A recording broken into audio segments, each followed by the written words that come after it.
Welcome दोस्तों। आज 1 अप्रैल है और आप सब लोग अपनी सीट बेल्ट अच्छे से बांध लें, क्योंकि अब हम आज से अच्छे से बेवकूफ़ बनने जा रहे हैं। आज से हम सब लोगों का प्रीपेड मीटर शुरू होगा और वहाँ से उसी प्रीपेड मीटर के अंदर मेंटेनेंस का चार्ज और इलेक्ट्रिसिटी का चार्ज, जनरेटर का चार्ज, जनरेटर का stand by charge, electric meter का स्टैंड बाई चार्ज सब जोड़ के एक ही मीटर में काटा जाएगा। और कब कौन सी चीज़ कैसे काटी जाएगी हमें नहीं पता है। ये जो मीटर बना है इसकी ऑथेंटिसिटी क्या है हमें नहीं पता है। इस सिस्टम में ट्रांसपेरेंसी मुझे तो कहीं नहीं दिख रही है, ना ही इन मीटरों का कोई ऑथेंटिकेशन सर्टिफिकेट हमें दिया गया या दिखाया गया है। तो अब कब जनरेटर से पैसा कटेगा, कब जनरेटर पे शिफ्ट हुआ होगा, कब उससे बिल काटा जा रहा होगा, क्या एक्चुअली लाइट गई होगी तभी जनरेटर पे शिफ्ट किया गया होगा, या फिर मीटर का उनके पास जो सॉफ्टवेयर रिमोट कंट्रोल होता है वो उनके कंप्यूटर में है, वो अपने कंप्यूटर में कुछ भी एडिट करके कोई भी वैल्यू प्लस माइनस करके डाल दें तो हमारा प्रीपेड अमाउंट तो कट जाएगा। हमें शाम को पता चलेगा कि ये कम हो गया है। तो हम तो कन्फ्यूजन में रहेंगे ना, हमें तो समझ में नहीं आएगा कि ये पैसा जो कटा है ये हमारा कंजम्पशन है एक्चुअली या सेटल्ड है। दूसरी बात, सेटल्ड है तो इसीलिए इतने सारे पैरामीटर्स इसमें डाल दिए गए हैं ताकि हम कंफ्यूजन में एकदम अच्छे से रहें कि ये जो सेटल्ड है ये कहाँ गया होगा, इधर सेटल हुआ होगा, उधर सेटल हुआ होगा। ठीक है, तो इसमें ट्रांसपेरेंसी की बहुत सारी कमी है। बिल्डर को जो हम लोग काम कहते हैं वो नहीं करता है, जो वो करना चाहता है वो कर देता है। खासकर मेंटेनेंस टीम जो है वो भी ऐसे ही कर रही है। अभी इसमें बहुत सारी ट्रांसपेरेंसी की कमी है। पहली बात ये कि जो टोटल यूनिट्स ग्रिड से लिए हैं बिल्डर ने या मेंटेनेंस ने, उसने उतने ही यूनिट का टोटल बिल बनाया है या फिर हम लोगों को वो मीटर से जो बांट रहा है अलग अलग घरों में, अलग अलग फ्लैट्स में, हमारे 100 यूनिट कंज्यूम हुए, किसी के 200 हुए, किसी के 500 हुए, तो टोटल यूनिट जो हम लोगों का कलेक्टिवली कंज्यूम हुआ वो आउटपुट एनर्जी है और इनपुट जो वो ग्रिड से ले रहे हैं। तो ग्रिड से जितना लिया ये दोनों का सम बराबर होना चाहिए, इनकी बैलेंस शीट मैच करनी चाहिए।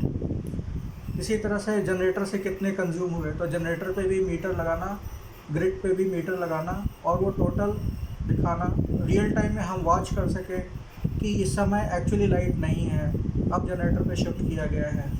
इस तरह का मैकेनिज़्म और इन सब की ट्रांसपेरेंसी होना बहुत ज़रूरी है। पहले ही हम लोगों के यहाँ 3 फेज़ मीटर लगे हैं और 3 फेज़ मीटर में मैं बहुत श्योर नहीं हूँ, लेकिन एक √3 फैक्टर होता है जिसकी वजह से 1.75 समथिंग मल्टीप्लाई हो जाता है जो भी यूनिट्स हैं। तो जो हमारा कंजम्पशन है वो 1 तो ठीक है, पर 0.75 यानी कि 70% और बढ़ जाता है। इस बात की इन्वेस्टिगेशन करनी चाहिए कि ये सच में बढ़ रहा है कि नहीं। अगर सिंगल फेज मीटर होता तो 1.73 से मल्टीप्लाई नहीं होता, सिर्फ वोल्टेज और करंट मल्टीप्लाई होता और वो यूनिट बनते। जो हमारा यूज़ है सिंगल फेज़ का 230 का और हमें 3 फेज़ पे दे दिया गया है मीटर, तो एक तो वो 70% ज़्यादा बिल ले रहा है और दूसरा उसके साथ ये जनरेटर और उसके चार्ज जोड़ दिए गए हैं, फिक्स चार्ज भी उसी में जोड़ दिया गया है, मेंटेनेंस भी उसी में जोड़ दिया है। तो इतनी बढ़िया सी खिचड़ी बनाई है कि हम समझ नहीं पाएंगे कि कौन सा फैक्टर कब काम कर रहा है। और हमें कोई प्रीपेड मीटर भी नहीं, मतलब कोई पोस्टपेड बिल भी नहीं मिल रहा है, तो बस रिचार्ज कराते जाओ और देते जाओ। इसके अलावा जो कैमरे हैं वो हम पिछले 6 महीने साल भर से कह रहे हैं, बिल्डर नहीं लगा रहा, किसी भी तरह से नहीं, उसके हाथ ही नहीं उठ रहे। कभी उसकी चेकबुक नहीं उठ रही है, कभी कुछ हो रहा है, कभी कुछ हो रहा है। सेफ्टी सबसे ज़्यादा ज़रूरी है। हम सब लोग इंतज़ार कर रहे हैं एक बढ़िया से हादसे का। जब कोई एक बढ़िया सा हादसा हो जाएगा तब हम लोग सीरियसली लेंगे कि नहीं नहीं, अब तो ये ज़रूरी है, चाहे हमें अपने पैसों से लगाना पड़े। तो ये भी चेक करने की ज़रूरत है कि ऐसा हो क्यों रहा है, बिल्डर हमारी सुन क्यों नहीं रहा है। ध्यान से अगर हम देखें तो इसकी जड़ में क्या है। इसकी जड़ में अगर मैंने थोड़ा सा सोचा तो मुझे ये पता लगा कि इसकी जड़ में वो है, जब हमने फ्लैट लिया था उस समय हमने 250 पन्ने के एग्रीमेंट्स पे ना आँख मूंद के साइन किया था, बिना पढ़े ऐसे साइन किया था। वो एग्रीमेंट्स ही उसके फेवर में है और उसमें हमारे कितने अधिकारों का हनन हो गया हमें पता नहीं है। तो कम से कम या तो ऐसे फ्रस्ट्रेट रहो या फिर बिल्डर के पास जाके या मेंटेनेंस के पास सर पे खड़े होकर चिल्लाओ और वो हमारे 10 में से एक सबसे छोटा सा काम कर दे और हमें रिटर्न कर दे, या फिर हम सब लोग अपना टाइम निकाल के हर रोज़ धरने पे ही खड़े रहें। सबसे पहला काम तो जो मुझे लगता है करने वाला है, वो जो एग्रीमेंट साइन करके हमने दिया था, एक बार पहले उसकी रीडिंग करवाते हैं किसी प्रोफेशनल से, किसी वकील से, और पहले पता करते हैं कि अब हमारे पास बचे कितने अधिकार हैं और कितने अधिकारों का हनन उसने लिखकर कर लिया है लेकिन वो कर नहीं सकता, उससे छुड़ाए जा सकते हैं उसके कब्जे से। तो उस पर संघर्ष करने की ज़रूरत है। जब हम यहाँ से ठीक करेंगे तो बाकी सब जगह से अपने आप ठीक होना शुरू हो जाएगा। बिल्डर मेंटेनेंस, पता नहीं हमारे पास राइट है कि नहीं कि हम बिल्डर मेंटेनेंस को बदल सकते हैं या नहीं बदल सकते। उसने उन 250 पन्नों में क्या क्या लिखा है, वी हैव नो आइडिया। हमें से किसी एक को है तो वो अच्छे से एक्सप्लेन कर दे, पर आँख मूंद के वेट करने से या फ्रस्ट्रेट होने से या किसी दुर्घटना का इंतज़ार करने से आज वो इन बातों को नहीं सुन रहा है, कल को और सीरियस बातों को भी नहीं सुनेगा। अच्छा, अगर आपसे 500 या 1000 रुपये एक्स्ट्रा मांग लिया जाए तो हमें से बहुत सारे लोगों के कान खड़े हो जाते हैं, क्यों लिया जा रहा है, क्यों लिया जा रहा है। लेकिन इलेक्ट्रिसिटी में जब हम लोग यहाँ नहीं रहते थे, हम लोग जहाँ पहले भी रहते थे वहाँ भी हमारा कंजम्पशन इतना ही था, लेकिन बिल कम आता था। वो बिल आप ध्यान से याद करो तो करीब 70% ही कम आता था।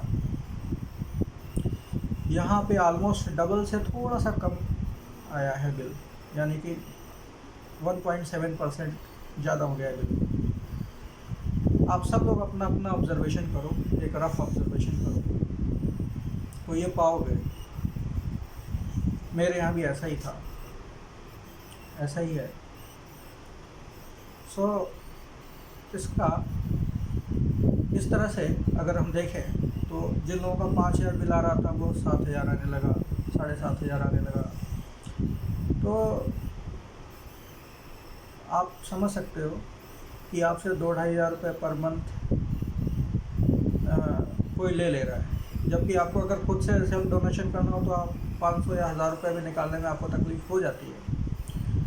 तो उनको 2,500 रुपये देने का क्या मतलब है, या 70% एक्स्ट्रा देने का क्या मतलब है, मुझे तो नहीं लगता सही। आप लोगों को कितना सही लगता है?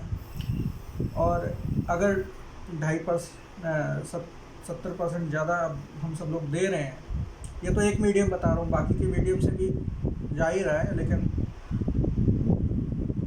अब ये अगर हम इतना दे रहे हैं तो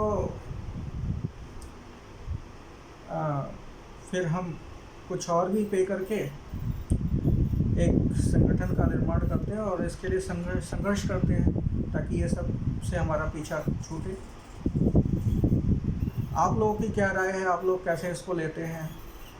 जिनके पास पैसे ज़्यादा हैं उनके लिए भी, और जिनके पास पैसे कम हैं उनके लिए भी। अगर उन्हें खर्चना ही है तो अपनी इच्छा से खर्चें। आँख मूंद के कोई हमसे लेता रहे, वो कोई आपकी नब्ज़ से खून निकालता रहे, वो कहाँ अच्छी बात है? मुझे तो नहीं सही लगता। Thank you.